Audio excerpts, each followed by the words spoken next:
ni immigration di. Assalamualaikum warahmatullahi wabarakatuh. Perkenalkan, nama saya Lalu Arfam Desa. Saya dari Prodi PPKN semester 2 Universitas Muhammadiyah Mataram.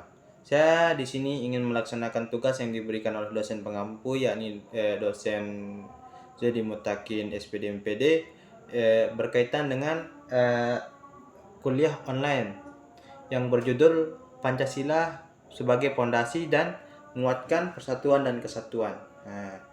Saya diberikan tugas untuk menyimpulkan hasil dari kuliah online tersebut, yang dimana yang saya dapatkan ialah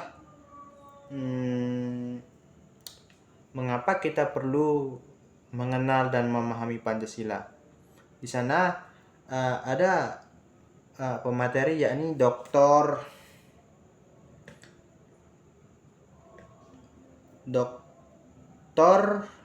Profesor Doktor Haji Muhammad Murdani, yang dimana beliau mengatakan untuk mengenal dan memahami Pancasila ini kita memerlukan pertama kita harus tahu identitas nasional, yang kedua kita harus memiliki pedoman kehidupan berbangsa dan bernegara, yang ketiga membentuk karakter bangsa, yang keempat menciptakan kesadaran dan tanggung jawab sosial, terus menjaga persatuan dan kesatuan, dan meningkatkan kesadaran demokrasi, serta menjamin keadilan sosial bagi rakyat, agar lebih cepat kita memahami Pancasila dan mempersiapkan generasi muda, mencegah radikalisme dan intoleransi, serta landasan hukum dan kebijakan. Nah, hal-hal tersebut untuk memudahkan kita mengenal dan memahami Pancasila. Karena apa? Karena Pancasila ini adalah identitas, adalah pedoman, adalah karakter, dan adalah tanggung jawab kita sendiri. Serta Pancasila ini sebagai persatuan dan kesatuan, serta Pancasila ini juga demokrasi, Pancasila ini juga keadilan sosial, Pancasila ini adalah karakter dari bangsa, sehingga kita memerlukan cara untuk memahaminya. Caranya bagaimana? Caranya dengan tadi tersebut, memahami identitas sebagai pedoman, mempunyai pedoman, membentuk karakternya itu dari mana? Dari Pancasila. Kita harus perlu mendidik anak muda dari sejak dini tentang nilai-nilai Pancasila agar mereka mencerminkan karakter dari Pancasila tersebut, dan memudahkan mereka untuk bersosialisasi. Karena apa? Pancasila ini adalah cerminan dari karakter bangsa tersebut. Jadi kalau kita paham Pancasila, itu artinya kita paham karakter bangsa itu tersebut. Terus di sini saya akan melanjutkan materinya, yang dimana itu materinya itu terkait dengan Pancasila sebagai selanjutnya itu Pancasila untuk menguatkan persatuan dan kesatuan bangsa. Bagaimana caranya kita memperkuat kesatuan dan persatuan bangsa melalui Pancasila? Pertama, kita melakukan pendidikan dan sosialisasi terhadap Pancasila.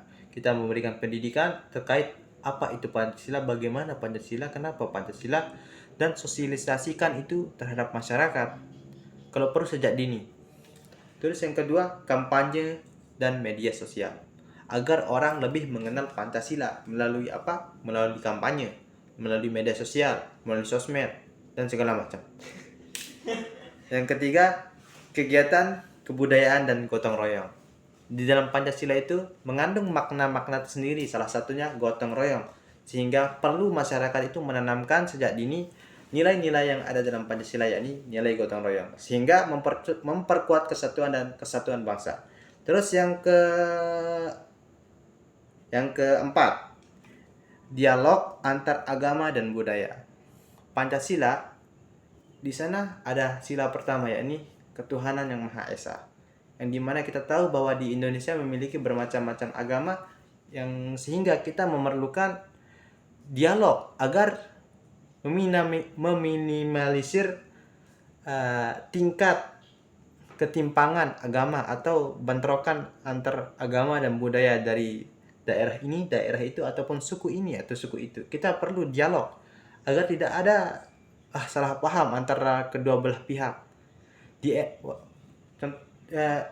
Contohnya ini di era globalisasi, era media sosial, era sosmed, bisa mempermudah kita untuk saling mengenal antara agama ini dan agama itu, antara budaya ini dan budaya itu, bisa mempermudah kita untuk saling mengenal dan mengurangi bentrok antar agama atau antar budaya. Terus kebijakan pemerintah yang berkeadilan. Untuk menguatkan kesatuan dan persatuan, pemerintah perlu membuat kebijakan yang berkeadilan, yang dimana tidak menguntungkan satu belah pihak atau pihak yang lain. Terus partisipasi masyarakat. Untuk menguatkan kesatuan dan persatuan ini, masyarakat perlu berpartisipasi. Kalau tidak berpartisipasi, maka akan percuma. Sosialisasi itu akan percuma, pendidikannya akan percuma, dialog antar agamanya itu percuma. Kalau tidak ada partisipasi masyarakat perlu terjun. Masyarakat perlu terjun agar bisa menguatkan kesatuan dan persatuan. Terus, penggunaan teknologi dan inovasi. Di era globalisasi ini, bisa mempermudah kita untuk meningkatkan kesatuan dan persatuan bangsa. Bagaimana caranya?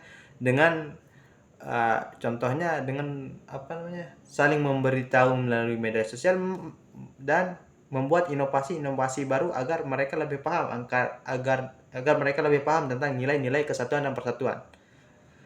Misalkan membuat grup WhatsApp, judul Kesatuan Negara, nama grup WhatsApp-nya. Di sana itu mereka kirim bacaan tentang nasionalisme, sehingga pembaca akan menghadirkan rasa nasional sedikit demi sedikit bagi pembaca yang membaca di grup tersebut. Mungkin hanya itu yang dapat saya sampaikan, kurang lebihnya mohon maaf. Syukran kasiran, maybe the last year for me. Billah bisabil haq. Wallahu a'lam bishawab ila sabil rasad. Assalamualaikum warahmatullahi wabarakatuh.